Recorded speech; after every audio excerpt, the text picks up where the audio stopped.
અમરેલી શહેરમાં કહેવાતી ત્રણ બ્લડ બેંકો હોવા છતાં માનવતા મરી પરવારી હોય તેવા દ્રશ્યો સામે આવ્યા છે। થેલેસેમિયા જેવી ગંભીર અને કરુણ બીમારીથી પીડાતા નિર્દોષ બાળકોને દર 20 દિવસે લોહી ચઢાવવું અનિવાર્ય હોય છે, છતાં તેમને લોહી મેળવવા માટે દર ભટકવું પડી રહ્યું છે। કરોડોના ખર્ચે ચાલતી સરકારી વ્યવસ્થાઓ અને બ્લડ બેંકો દર્દીઓને લોહી આપવાના બદલે સામે લોહી લાવો તો જ વળશે તેવા જવાબો આપીને પોતાની જવાબદારીમાંથી હાથ ઊંચા કરી રહી છે। ગરીબ અને અભણ પરિવારો પોતાના બાળકોનો જીવ બચાવવા લોહી માટે આજીજીઓ કરી રહ્યા છે, છતાં લોહી ચઢાવ્યા વિના જ તેમને 2-3 વાર હોસ્પિટલેથી ખાલી હાથે પાછા ફરવું પડ્યું છે। આ અંધેર તંત્ર અને મૂંગી સરકાર જાગશે? માસૂમ બાળકોના જીવ સાથે રમત રમતું આ મેનેજમેન્ટ ક્યારે સુધરશે? જો વરસાદી માહોલમાં આ બાળકોને સમયસર લોહી નહીં મળે અને કંઈ અજુગતું થશે તો તેની જવાબદારી કોની રહેશે? સરકાર આ બાબતે તાત્કાલિક કડક કાર્યવાહી કરે તે જરૂરી છે। રિપોર્ટર મૌલિક દોશી, અમરેલી।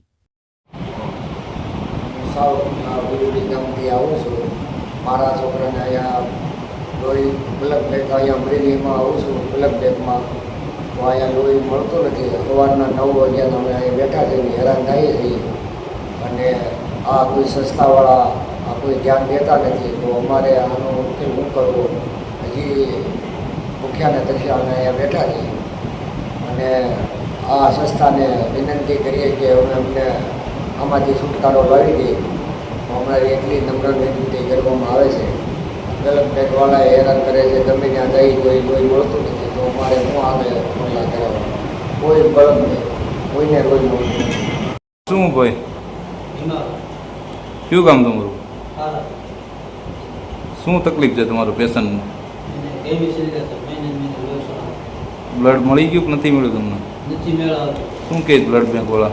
એમ કે આમ દેવું અમે ઓલ પર આવ્યા હતા, પાછા ગયા હા, પાછા આવ્યા હતા ત્યારે ત્રણેય બ્લડ બેંકમાંથી એવા કે ત્રણેય જે જગ્યાએ ક્યાંય નથી આપતા બ્લડ બેંક વાળા કે છે જ નહીં કે હું આપું આમ ગયો હા, કરોડોની બ્લડ બેંક છે તોય બ્લડ નથી એકમાં? એક કોઈ 3 જગ્યાએ આટો મરી ત્રણે કામથી આવો છો બેન? અમે બળદની ફરિયાદ આવી છે। શા માટે આવો છો? બાળક થેલેસીમિયા છે પણ હવે લોહી મળતું નથી। લોહી મળી ગયું કે નથી મળ્યું? નથી મળ્યું છે। કેટલી બોટલ ચડાવવાની? અમારે એક બોટલ ગણે આ થોડી મોટી બધી થઈ ગઈ 20 દી ચડાવ। લોહી મળી જાય છે કે નથી મળતું? અને બહુ હેરાન થઈ જાય છે। અમરેલીમાં બે ત્રણ વાર તો પાછું પીવ જવું પડ્યું। અમરેલીમાં 3 ડેપો છે પણ કોઈ ધ્યાન દેતું નથી। શું કરવું? બ્લડ બેંક વાળા શું જવાબ શું કહે? તમે ગોતો, હવે અમે લેડીઝ શું ક્યાં ગોતી? અમે ભાઈઓમાં હોય તો ક્યાં ગોતવાનું? વાંધો નહીં, તો તમે શું કરો છો આગળ? અમે ભણેલા વસ્તુ છે, અમે ભણેલા હોય તો આનો ફોની નાના હોય એમાં અમારે શું કરવાનું? વાંધો નહીં, દર વખતે મળી જ જાય છે કે નથી ક્યાં મળતું? મળે છે? મળતું જ નથી। હવે હેરે જવાબદારી અને આ બાળકને હવે જવાબદારી કોણ લે? ક્યારે ચડાવવું પડે?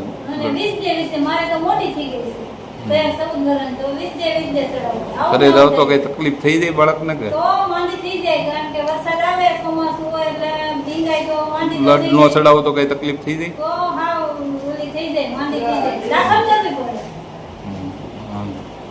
આ તંત્રને તમે શું કહેવા માંગો? અને એને ધ્યાન જો